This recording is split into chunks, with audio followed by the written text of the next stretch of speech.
Здравейте и добре дошли в канала на Фактовка. Ако видеото ви хареса, абонирайте се за канала и нека да започваме.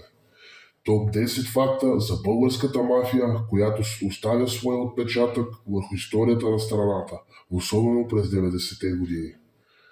Факт номер 1. Произход в преходния период. Българската мафия възниква през 90-те години след падането на комунизма. Разпадането на политическата система води до икономически вакуум, който криминални групировки запълват чрез контрабанда, рекет и други незаконни дейности. Факт номер 2. Възникване от спортни среди. Много от първоначалните лидери на мафията са бивши спортисти, включително борци и каратисти. Липсата на държавна подкрепа след края на социализма ги кара да се пренасочат към престъпни дейности.